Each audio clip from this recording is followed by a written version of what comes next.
I just want to welcome all of you here. Thank you so much for coming, and thank you to all who are joining in by telehealth in the different remote locations. My name is Todd McPherson. I'm the Executive Director of Parkinson's Society Saskatchewan, and we are just so thrilled that Dr. Rajput has done these annual events and that we have Dr. Tolosa here. We're really looking forward to this time of presentation as well as the question and answers later. Our intention is to record a portion of this and then to be able to also make it available at a later date, so we're looking forward to that. So I'm actually going to invite Dr. Alex Rajput to come on up and to introduce our presenter today. So, Dr. Rajput.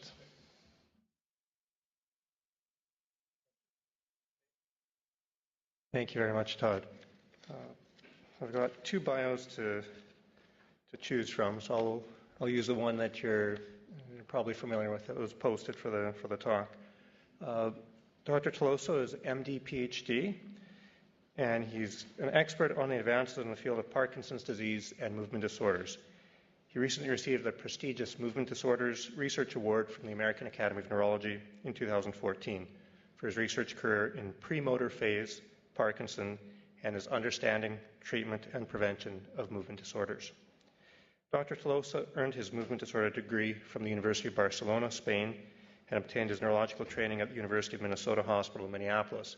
In fact, he told me that this makes him a little homesick. He was in Minneapolis for 10 years, and he said Saskatoon reminds him of the Northwest.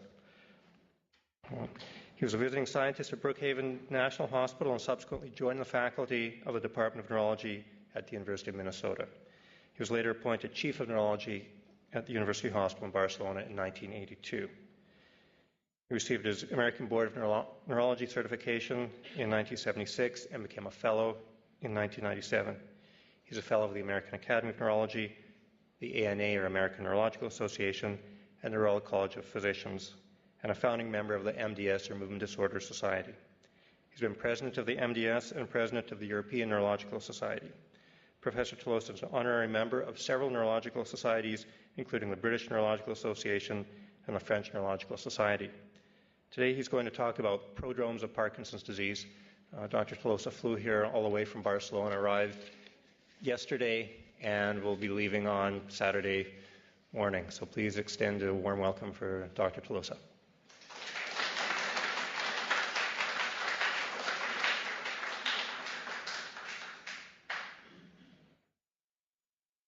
Well, good afternoon, everybody. Thank you, Alex Rajput, very much for your kind introduction, and I want to thank the Parkinson's Society in Saskatchewan for inviting me to give this lecture. It's a great pleasure to be here in this wonderful hospital and in this region of the world, because as Dr. Rajput said, I spent 10 years in Minnesota, and Minnesota is very close to here. And it reminds, what I have seen, which is not much, but reminds me very much of Minnesota. Although I have to say, I think this is flatter, even flatter. Amazing. It's a remarkable feeling to see this from the plane, how flat something can be. So it's really very nice. Well, anyway, I'm very pleased and happy, and I hope what I'm going to say is of your interest. It's about the prodromes of Parkinson's disease, or that part of the disease that occurs before the classical motor symptoms develop, okay? Now, everybody really knows that besides the classical symptoms of Parkinson's disease, the tremor and the slowness of movements, there are other symptoms which frequently are called as non-motor symptoms, like sensory disturbance, like loss of smell, or difficulty sleeping, or changes with mood, or cognition, or autonomic dysfunction. These are by now well known. Perhaps we didn't know it so clearly 10 or 15 years ago, but now it's clear that those are all symptoms of the disease. And we also know from a long time that one of the major lesions in the brain occurs in the so-called substantia nigra. This is the substantia nigra here from a subject who died and did not have Parkinson's disease. You see this black, nigra means black. from the melanin in the substantia nigra. In Parkinson's disease, in the very, very advanced case, these substantia nigra cells have disappeared, and this is a typical abnormality that one finds in the Parkinson brain.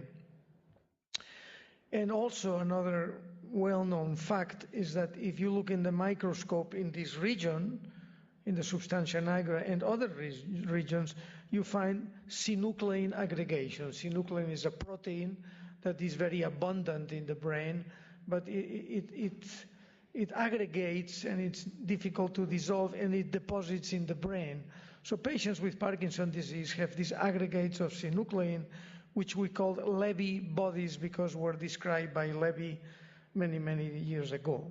So let me just finish these general comments by saying that we now know in the last few years that this synuclein deposition in the brain usually follows a pattern, and it starts perhaps in the olfactory bulb and the lower part of the brain, and very slowly moves up to involve larger areas of the brain. So this is now very well known to scientists and clinicians.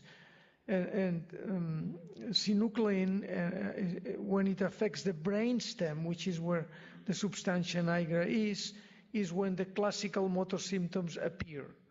But before that, we don't really know what happens to the patients when the synuclein is in the olfactory valve, in their lower brainstem, but has not reached yet the substantia nigra.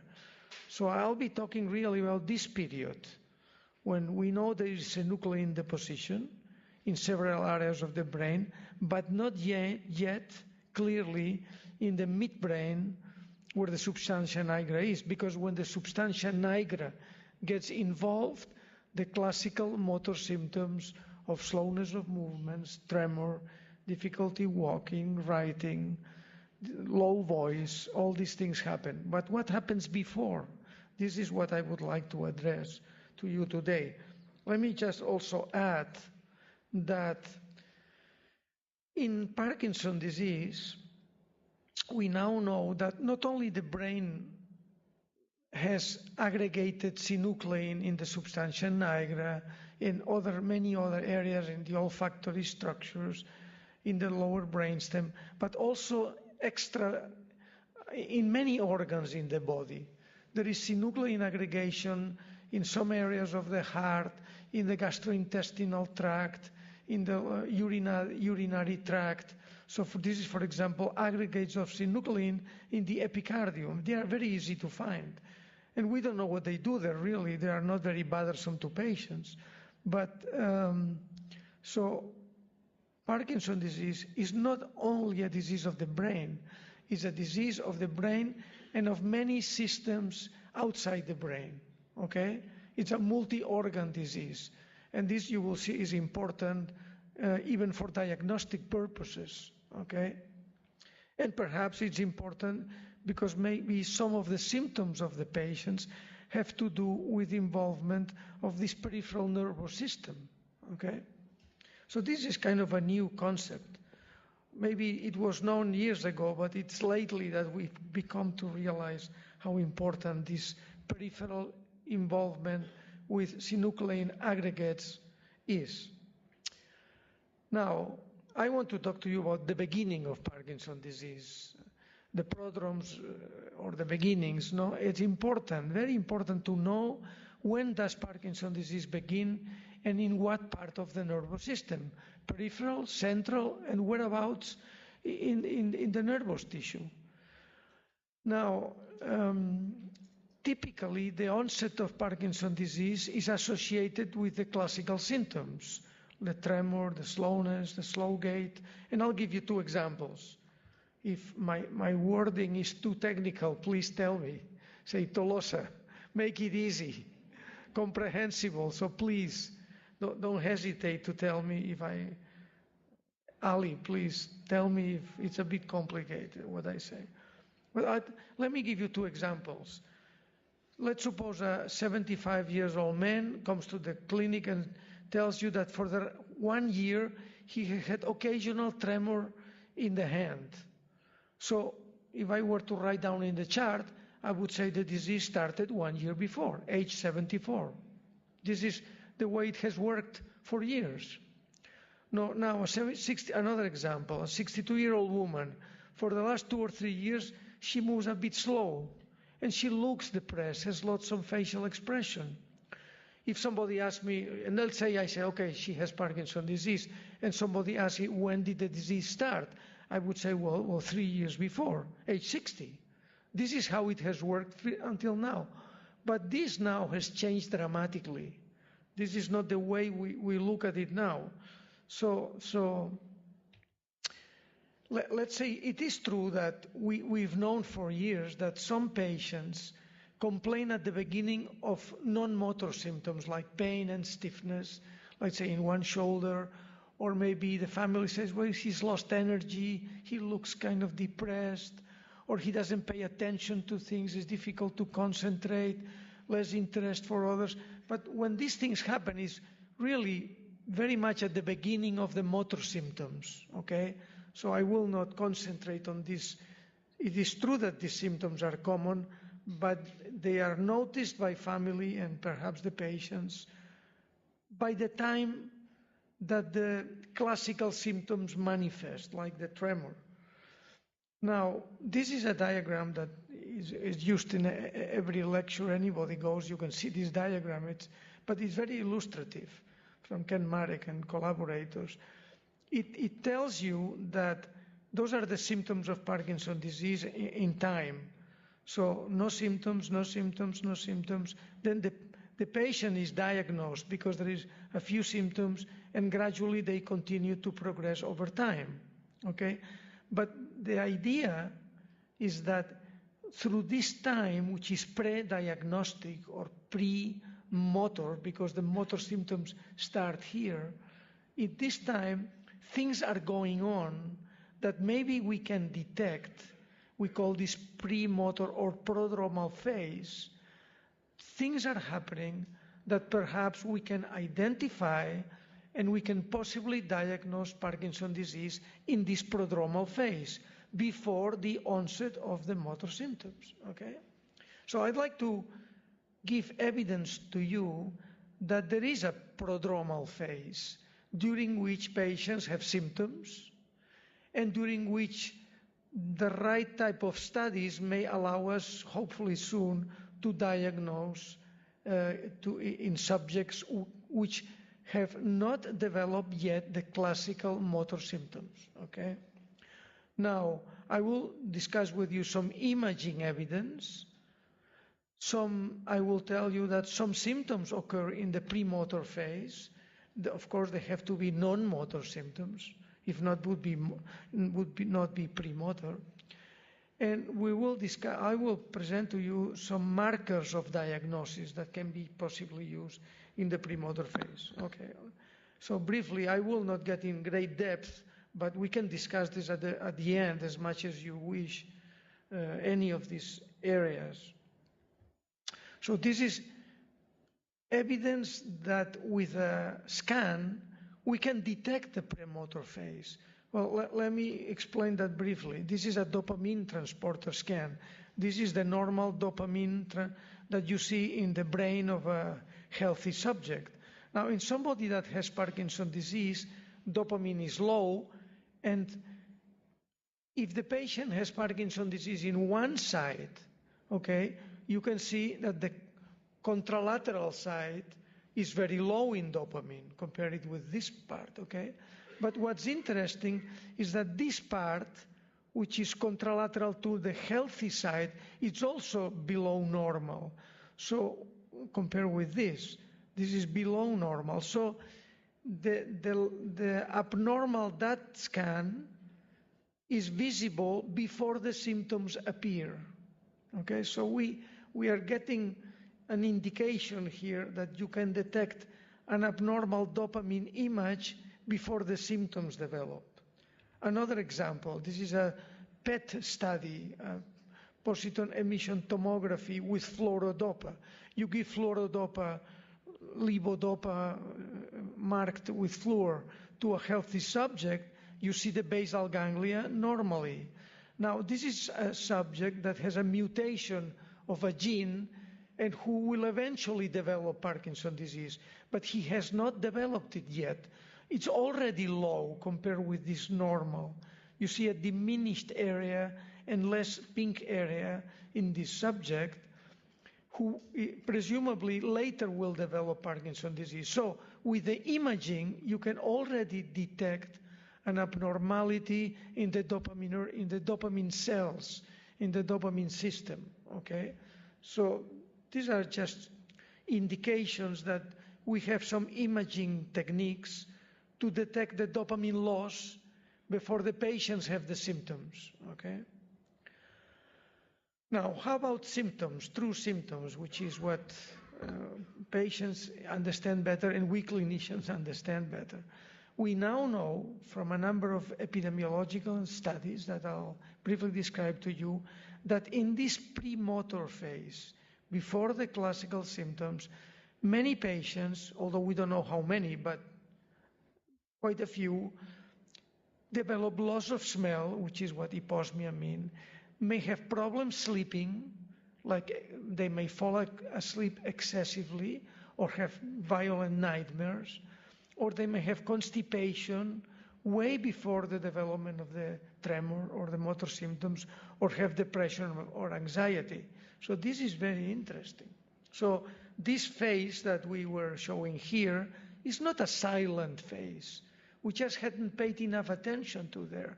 But many patients here in this time may have lost their smell, may have constipation, may have bladder trouble, may be depressed or have anxiety. So a number of very, very, very interesting symptoms. Now, how do we know that? Very briefly.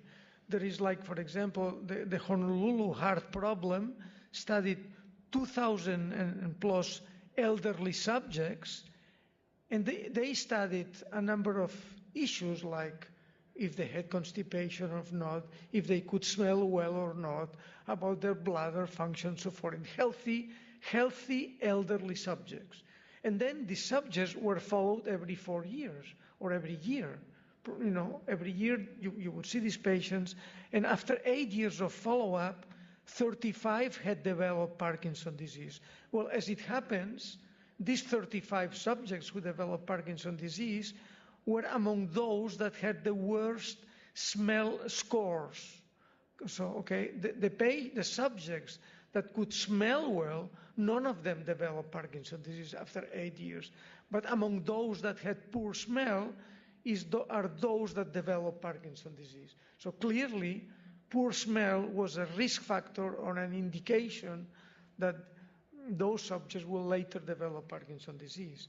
The same study looked at bowel movements, and they found that among these 2,000 and some subjects, those that had less than one bowel movement a day had a 4.1-fold excess of Parkinson's disease when compared with those that had 2 bowel movements a day. So in the general population, people that have 1 or 2 bowel movements a day are much less likely to develop Parkinson's disease compared with those that have less than 1 bowel movement a day. So this is the type of epidemiological information that tells us that constipation is a risk factor to develop Parkinson's disease. Okay. The same with falling asleep, excessive sleepiness during the day. In the same population of study, those subjects that had excessive daytime sleepiness had a much higher incidence of Parkinson's disease compared with those that did not have excessive daytime sleepiness. So, from this data, you can infer, not directly, but if an elderly subject who does not have Parkinson's disease is falling asleep very often, excessively, has constipation, and has lost the sense of smell, that subject is at risk to develop Parkinson's disease much more than somebody who has good smell, doesn't fall asleep during the day, and has 2 bowel movements a day. Okay, and these other studies are confirming all this information. And another interesting data comes from the REM behavior sleep behavior disorder studies. REM behavior disorder refers to a condition during which at night subjects during their sleep scream and move around and they have terrible dreams, and they may enact their dreams. So if they have a dream that somebody is chasing them or wants to kill them, they start shouting and moving, and they may fall out of bed. REM behavior disorder is not uncommon in Parkinson's disease. Maybe 20% of patients or 30% of patients have REM behavior disorder. And it can be treated. It's not a major issue in general, although some patients may fall out of bed, like those two, and injure themselves. But that's uncommon, really. What's interesting, and I'll show you an example. This is an example of REM behavior disorder in a patient with Parkinson's disease. I don't think you can see anything. No? Okay. So this is forget it. Yes, I can see it well, but nobody can see it from there. It doesn't matter. You would see somebody in bed shouting and fighting because he thinks somebody's aggressive after him, no? And shouting and with foul words. It's kind of interesting. And this lasts a few seconds. It's a sleep disorder, which is called REM behavior disorder. It's very important. You'll see why. We studied this REM behavior disorder in 100 patients with Parkinson's disease. And what was interesting is that in almost 20% of those who had it, said that they had it before the onset of the tremor.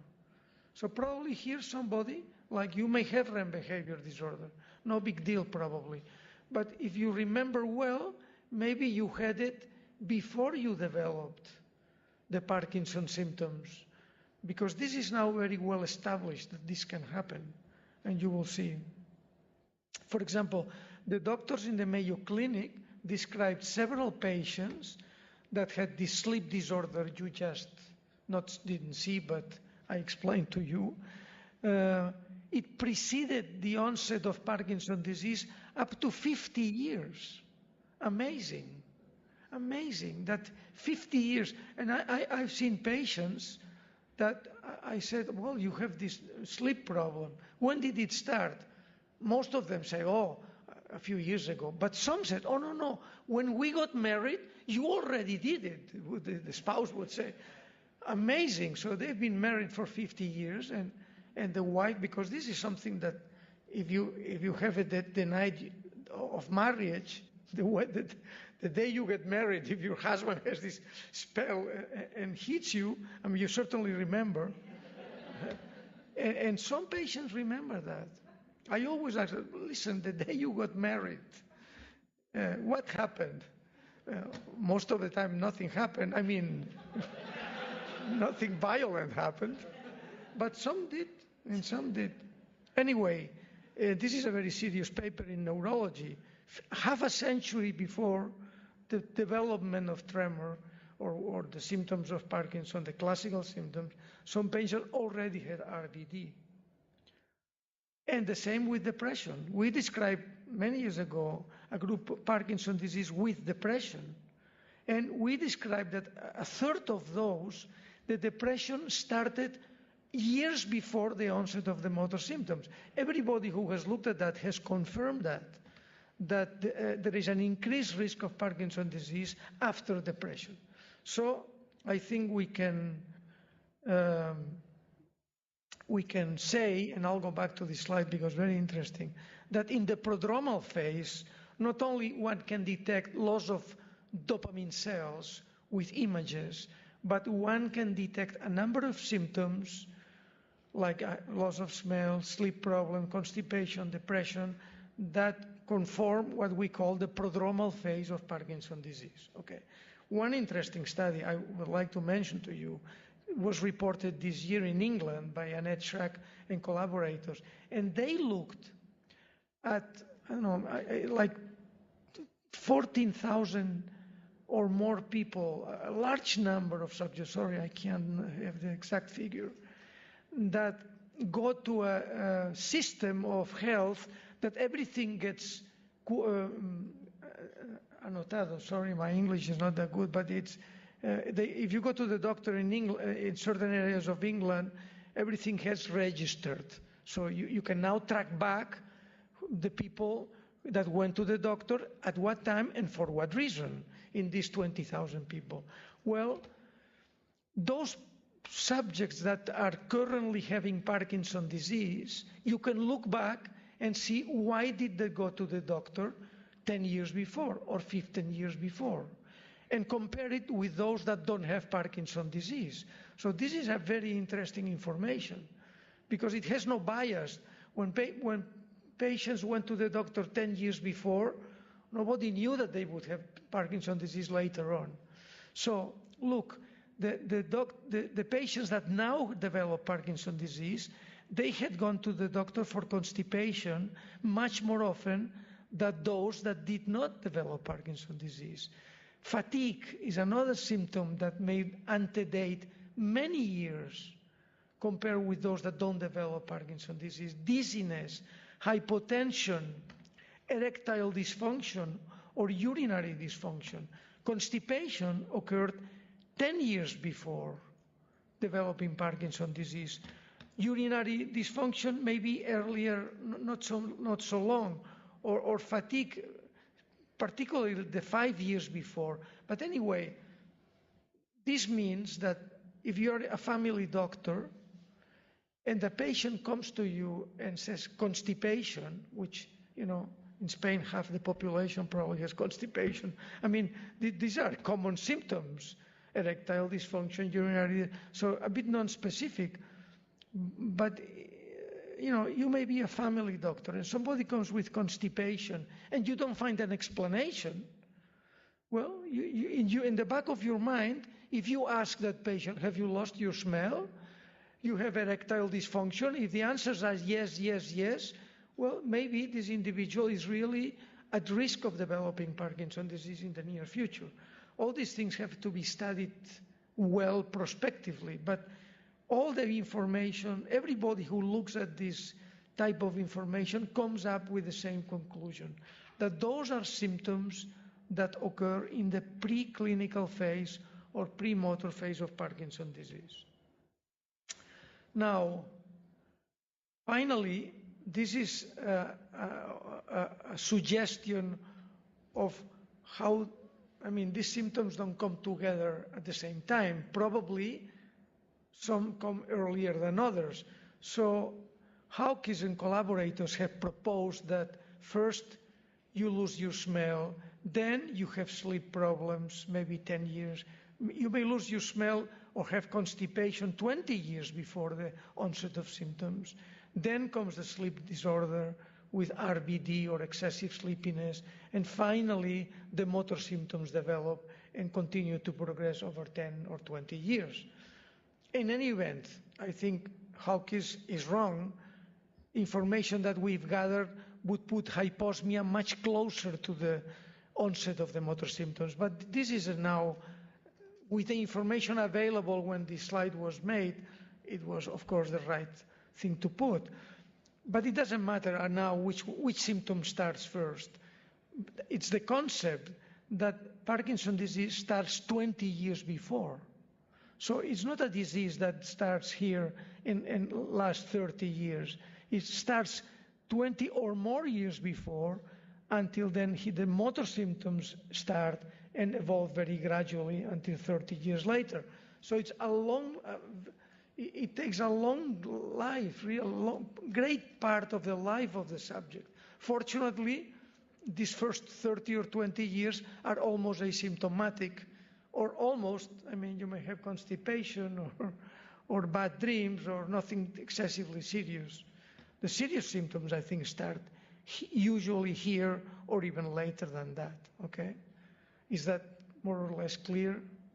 If not, please don't hesitate to tell me. Now, having said that, okay, so I told you that we have a premotor phase, dopamine cells may be dysfunctioning or dying, and patients may be having the symptoms. But can we diagnose the disease? Can we tell somebody who has lost smell or has constipation, do you have Parkinson's disease, or you are very likely to develop it. That is, we call these markers. Do we have markers of diagnosis?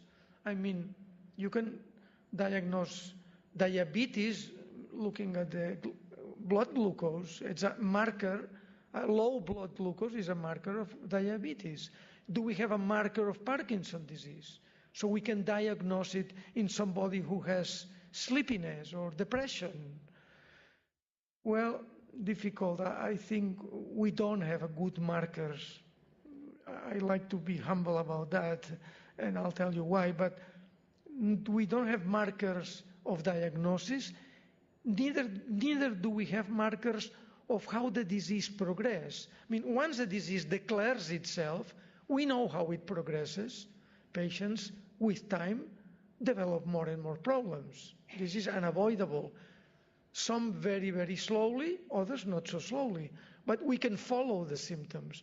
Now, in the premotor phase, it's very difficult we don't have markers of progression. And this is important because if we were to study new drugs in this premotor phase, how are we going to measure if we stop the disease? Because we would like to stop it before it develops.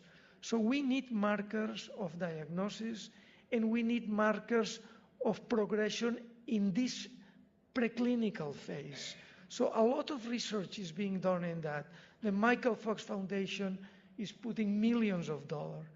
The NIH in the States is putting millions of dollars, and I'm sure in Canada a lot of grants are being given to investigate this preclinical area, because this is truly, in my mind, where we should put in our money for research. Because if something can be done, we will avoid and delay, or at least, the appearance of the classical motor symptoms, okay? Now, so which tools do we have to early diagnosis? Well, that we could apply to somebody that has constipation or is depressed and has loss of smell. We could use magnetic resonance imaging. There are some technology like ultrasound, transcranial sonography, something which is easy and cheap and very available, that can detect abnormalities in the substantia nigra. That SPECT, I showed you one before, or even there are some heart scans that detect. You remember I showed you the synuclein aggregation in the heart? Well, if you do a heart scan in Parkinson's disease, it's very abnormal. As I said, patients don't know it because they have no heart problems. But the imaging detects that the heart scans are abnormal in Parkinson's disease, and we would like to know if they are abnormal already before the disease declares itself, which is what I am interested in, many people. This is an example of transcranial sonography, a Doppler. You've heard of Doppler tests. Many people do it. If you do a Doppler of the brain, in patients with Parkinson's disease, normally the substantia nigra is black. But with Parkinson patients, you see this whitish area, which is pathological. I don't know if you see it well. But anyway, 92% of patients with Parkinson's disease has this increased whiteness in the brain compared with controls, which are very few. So if somebody has constipation, loss of smell, and depression, and you do an echo and you detect that, well, you have a strong inclination, because it only occurs in 8% of normals and in 92% of patients. So that would be a good marker. And many people are using this marker to investigate the preclinical phase of Parkinson's disease.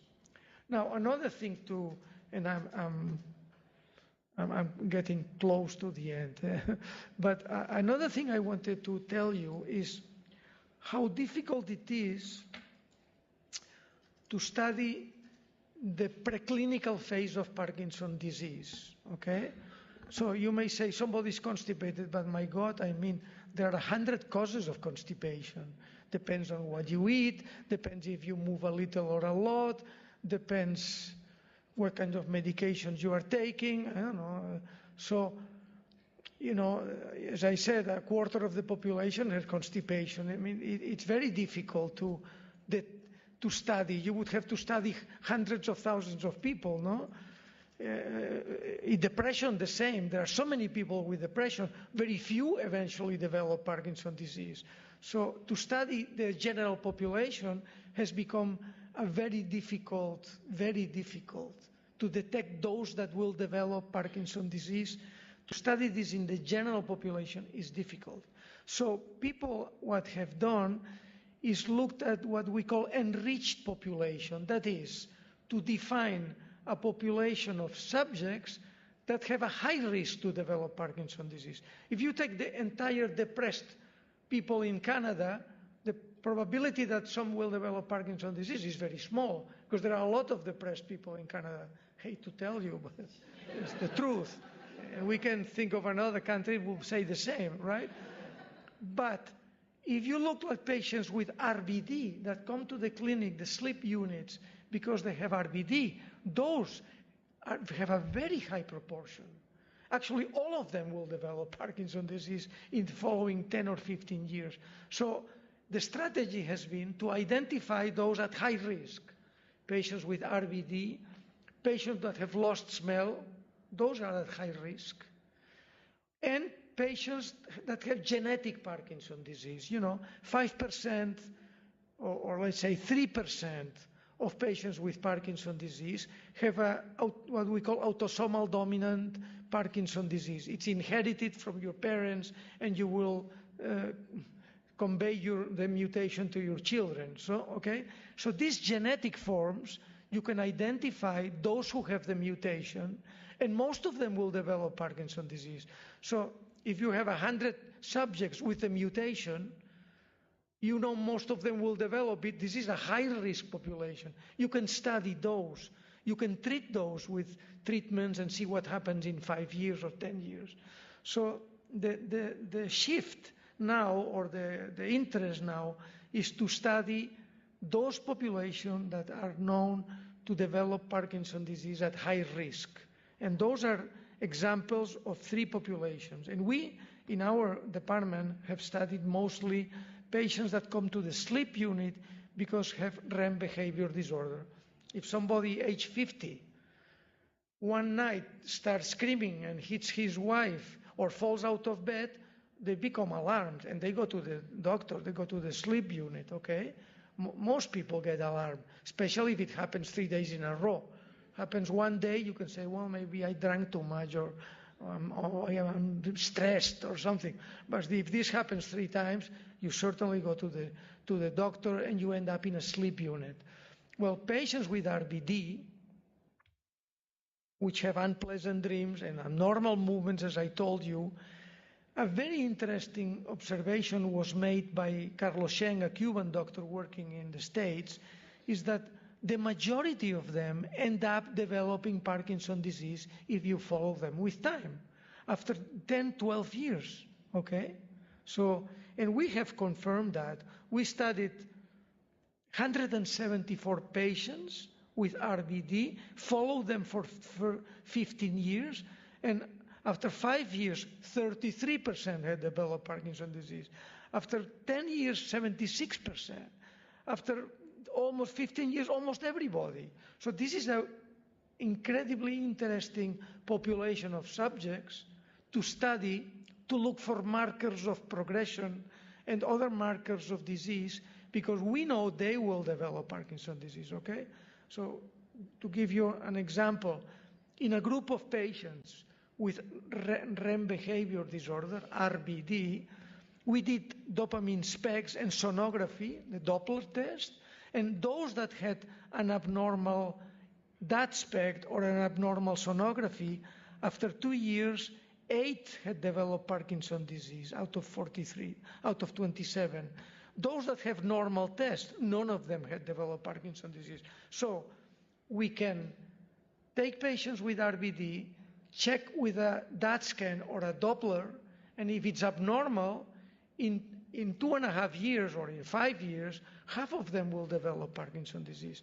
So those are this is the type of studies we are doing in trying to define which subjects will develop Parkinson's disease. Of course, with the idea to implement new treatments that will prevent this from happening. This is the whole objective.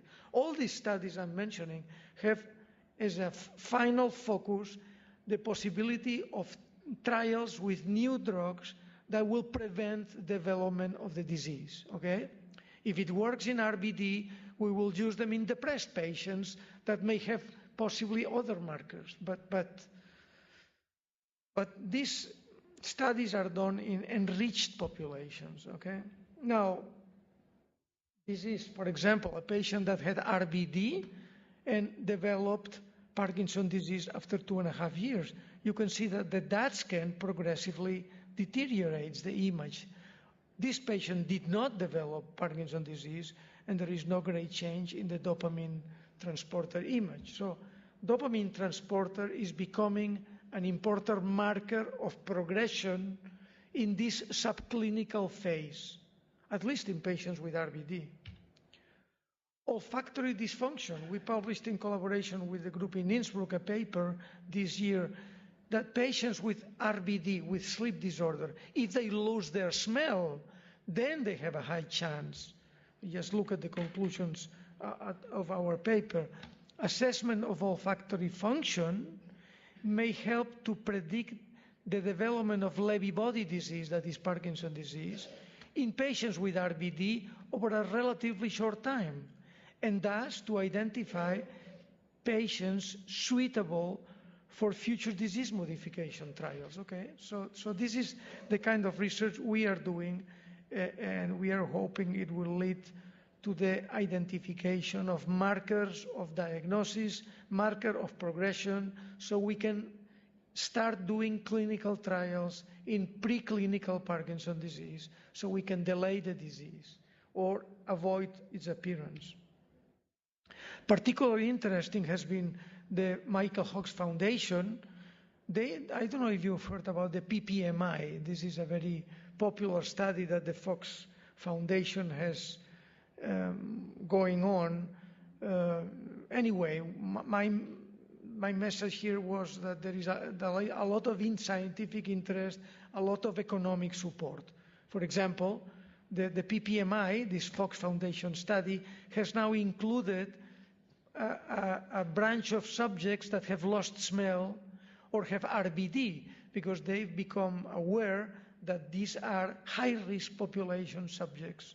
And we want to look in these subjects whether all kinds, we are part of the study looking at RBD and hyposmic patients as well as genetic cases, and we are every 6 months in these subjects that do not have yet Parkinson's disease, but we know are at high risk to develop it. We are doing all that of motor, neuropsychiatric, olfactory test, imaging test. We do spinal taps every 6 months, collect DNA, serum plasma test, a lot of validation of markers. So this is just to tell you that we are supported by a very strong organization that it gives a guarantee, I think, that the results will be reliable and very, very useful and interesting. Finally, and with that I will conclude in a few minutes, I wanted to tell you that another approach to diagnose Parkinson's disease before it appears has been the identification of synuclein markers. I told you that synuclein is very abundant in the brain of patients and in the peripheral nervous tissue. So why not look in the peripheral nervous tissue? We are not going to do brain biopsies, that's a bit too aggressive. And we don't have synuclein PET, we cannot do it with imaging. So why not look at synuclein aggregates in the peripheral nervous tissue? And several investigators, including us, have been interested on that. Perhaps the leaders in this were when in 2011, the Chicago group led by Kathy Shannon found synuclein aggregates in 10 patients in the gut, in the colon. So she did colonoscopy, took a piece of colon, looked at synuclein aggregates and found them, synuclein in all of them. and did not find them in control subjects without Parkinson's disease. So that was the start of a new area of interest. Look at synuclein aggregates in the peripheral nervous tissue.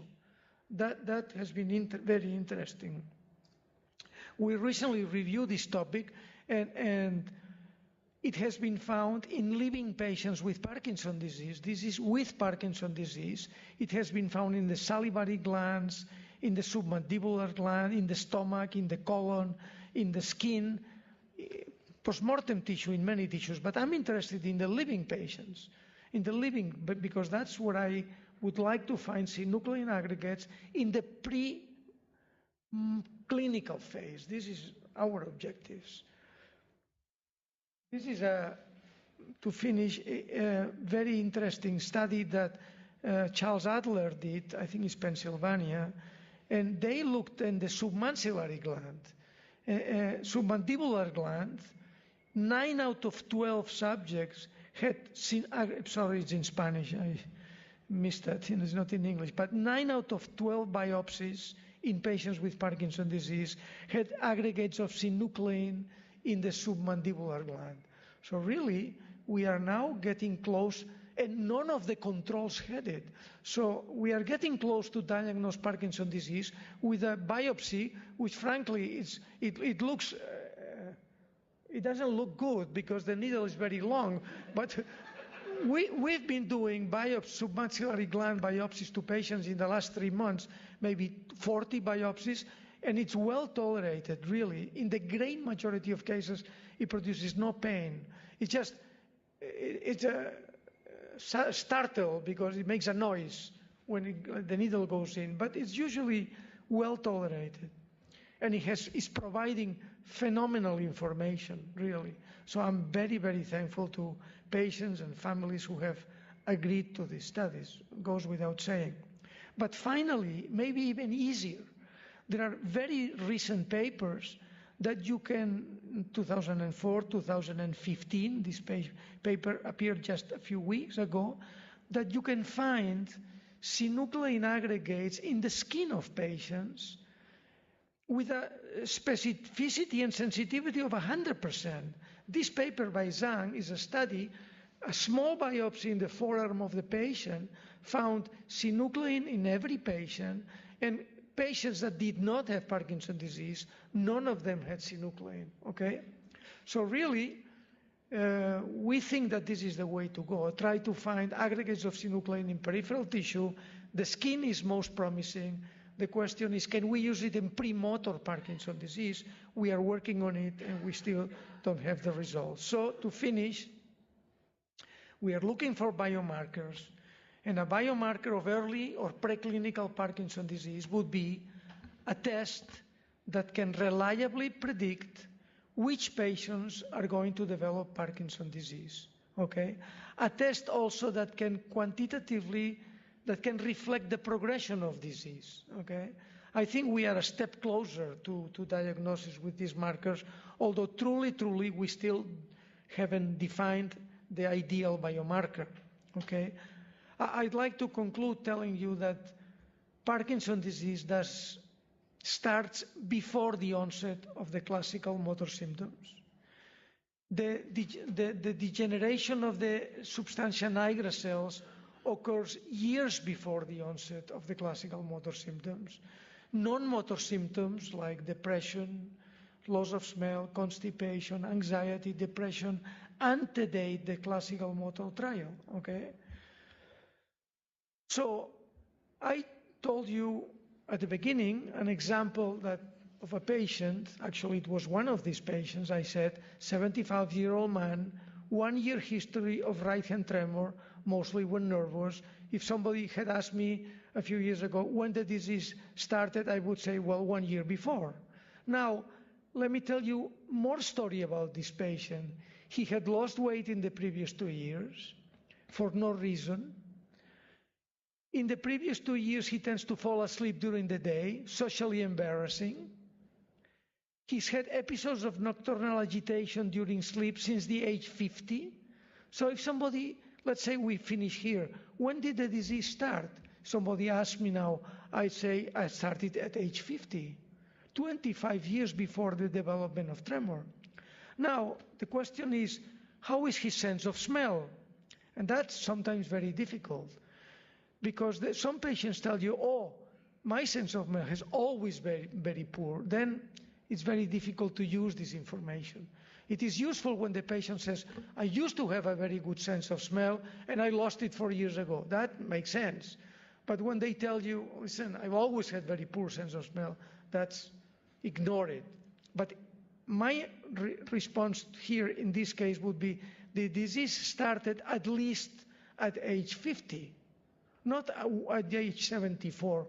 So this is to give you an idea of how much the concept of premotor Parkinson's disease has evolved and started.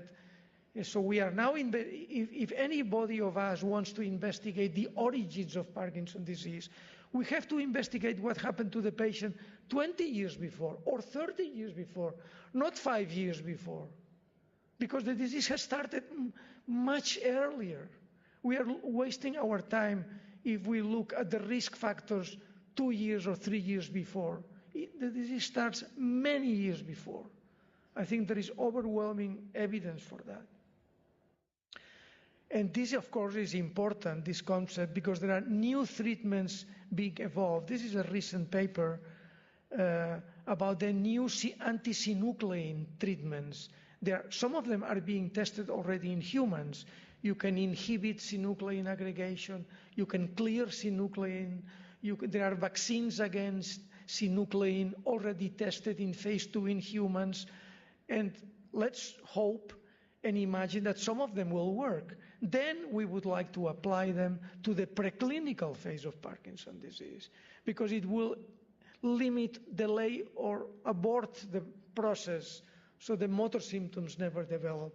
This is why it is so important that we concentrate.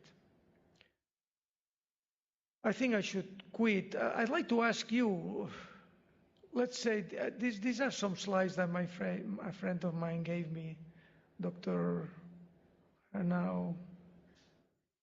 David Byrne.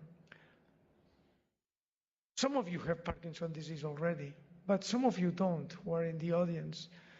Let's say you are well, you don't have Parkinson's disease, and you develop symptoms at night that your partner corroborates that are compatible with REM behavior disorder, okay?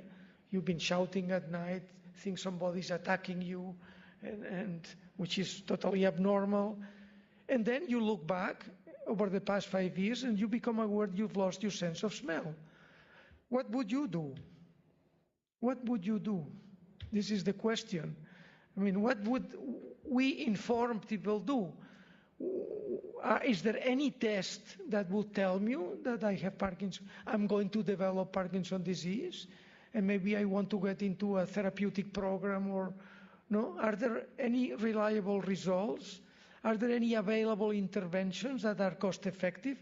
So there are a number of issues that are going to become important in very short time, because I think we will be able to diagnose preclinical Parkinson's disease, and there will be new drugs available we would like to test. So I must say we still cannot diagnose, in my opinion, preclinical Parkinson's disease, but we are very close to that. So I'd like to finish also acknowledging all my colleagues in the Movement Disorder Unit in Barcelona and the research laboratories, the Brain Bank, the Sleep Unit, with whom I've done a lot of sleep studies with them in neuroimaging, and our collaborators in Innsbruck, Sleep Innsbruck Barcelona team, for all the work. Thank you very much for your attention.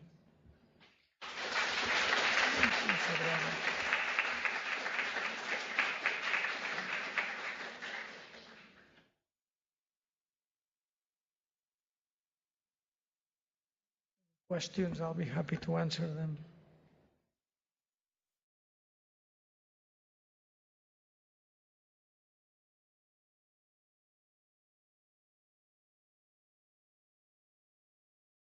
It's a difficult question, I guess, or I think the problem is in the general population, we unfortunately cannot diagnose premotor Parkinson's disease.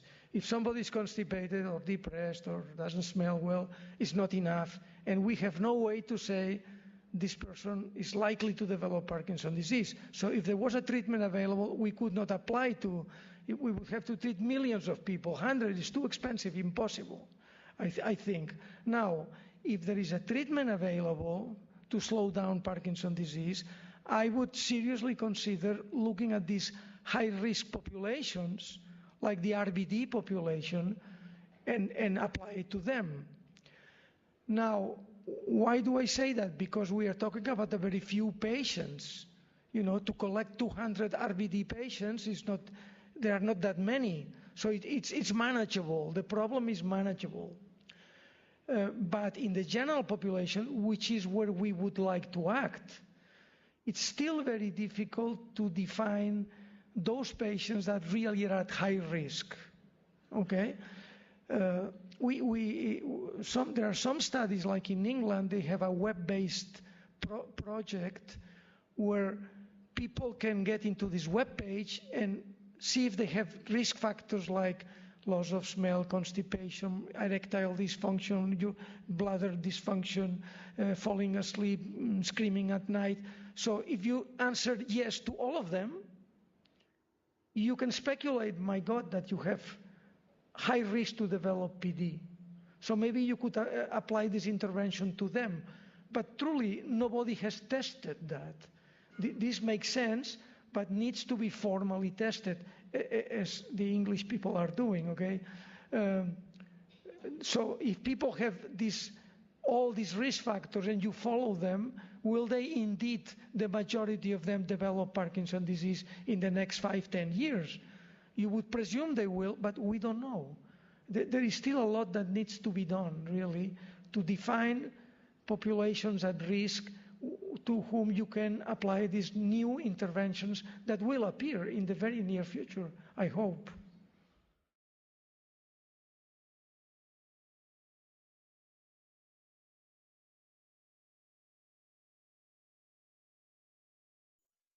Subcortical networking. Well, I'm not sure I know much.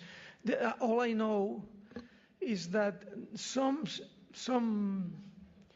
researchers, and I think I can include myself, have looked at connectivity with nuclear magnetic resonance in subjects that carry the LRRK2 mutations, therefore they are at risk to develop PD, and compare them with relatives that don't carry the mutation, okay?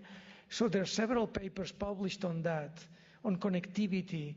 And it's interesting, very interesting, because it shows that there are, in the carriers of the mutation, and therefore at risk to develop PD, there are changes in connectivity that they have been interpreting as trying to compensate for the dopamine loss that has not manifested itself. So the answer to your question, which is for an imaging expert really, is that there are changes, thalamocortical changes and other changes found in connectivity studies with functional magnetic and NMR in LRRK2, as far as I know, maybe other subgroups, but I know in LRRK2 mutation carriers, which is a high-risk population.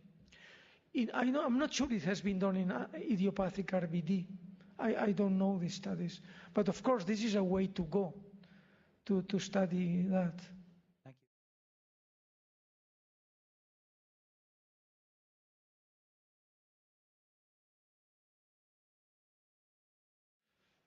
you. In one of my slides, I had something about that. No. Well, that's a very important question, of course. I mean, it's a very important question. What is the role of the environment in triggering the disease in somebody who has not symptoms yet? I guess you are asking me that, right? That is to say, even in the high-risk population, no?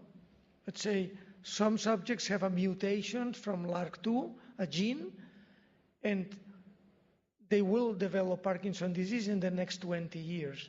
But some of them develop it 2 years later when you follow them, others 20 years later.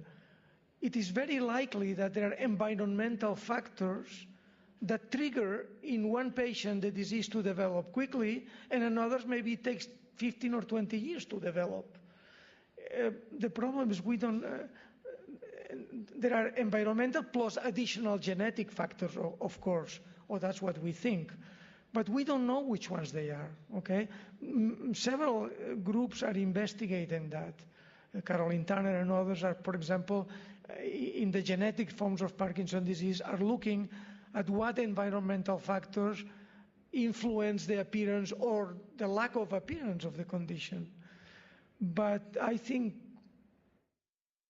I don't know of any definite environmental factors we can mention.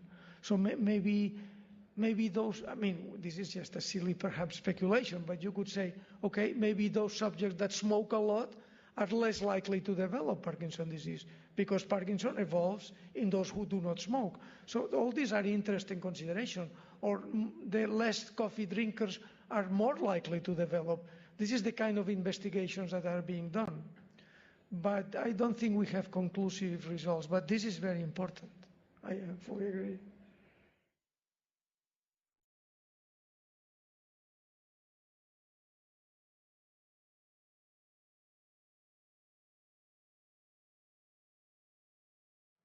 No, thank you for the question. There are about, sorry to be a little vague, but I think 8 or 9 genes that have been identified that if they carry a mutation, it causes Parkinson's disease.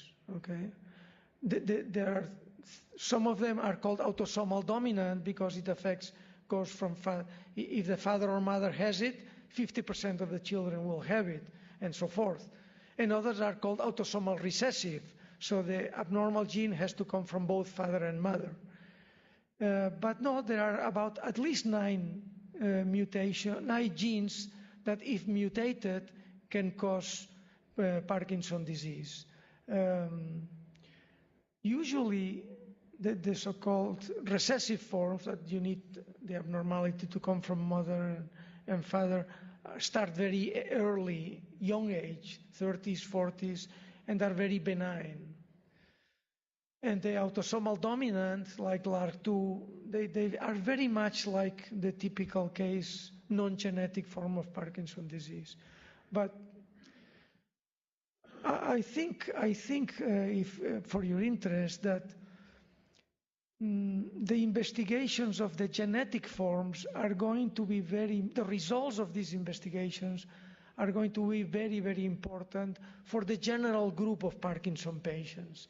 I think that there are very promising data in patients and new treatments for patients that have LRRK2 associated Parkinson's disease, one type of genetic. If we really can cure or improve dramatically LRRK2 Parkinson's disease, I think this will transpire and will evolve into treatments for the whole Parkinson population, because they are so much alike.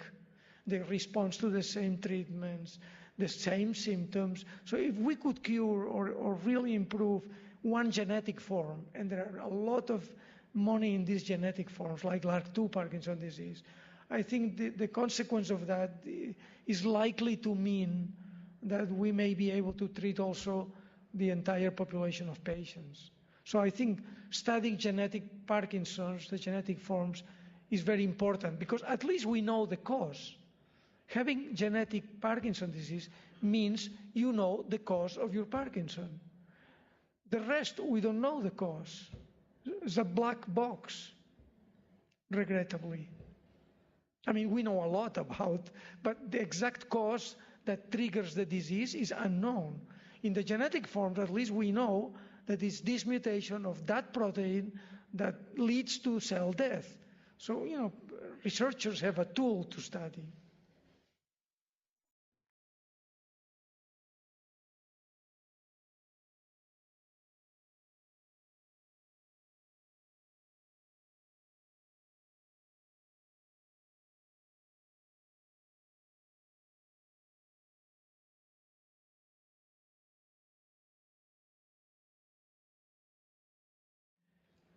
blood pressure problems are very common in Parkinson's disease, cardiovascular dysfunction, particularly blood pressure problems. Most patients have a very low blood pressure. Some of them may faint on standing up or feel dizzy. And many of the drugs we give them may aggravate this issue. So it's undoubtedly low blood pressure, especially on standing up and fainting. It's a serious problem, and exactly the prevalence, I frankly don't know, but quite common. It's difficult to say how common because we treat patients with medication, so we don't know if it's from the medication or the condition. But as you said, it means that the autonomic nervous system is involved, and the autonomic nervous system is that part of the peripheral nervous system that is involved with the bowel movements, with erectile function, with bladder function, with sweating, heat intolerance, all these symptoms that my colleague Annette Schrack investigated that can occur even before the onset of motor symptoms. So and this goes along with what I said at the beginning, that the autonomic nervous system is full of synuclein aggregates in the peripheral nervous system, even in the central, but also in the peripheral. So I think there is a generalized dysautonomia in Parkinson's disease, generalized. Exactly why in some patients it gives them very little trouble and have no constipation and don't have erectile dysfunction, and why in others they may have severe bladder trouble and others stand up and faint. We don't really know. A clear understanding of the cause of these autonomic symptoms is unclear, but it's not surprising because the autonomic nervous system is full of synuclein aggregates, and there are, the cells may die peripherally, and so we have a reasonable explanation, although why in some patients is so prominent and others so rare that I'm sorry, I don't know. But Parkinson's disease is quite mysterious. Some patients have tremor, others never have tremor. In some it starts at 60, in others starts at 30. It's clinically a very heterogeneous condition. And this is true too for the autonomic symptoms that you so well explained. The heat intolerance and the profuse sweating, but not everybody has it. But it's true, it can be very prominent. Sorry, no more questions. Thank you very much for your attention. A great pleasure.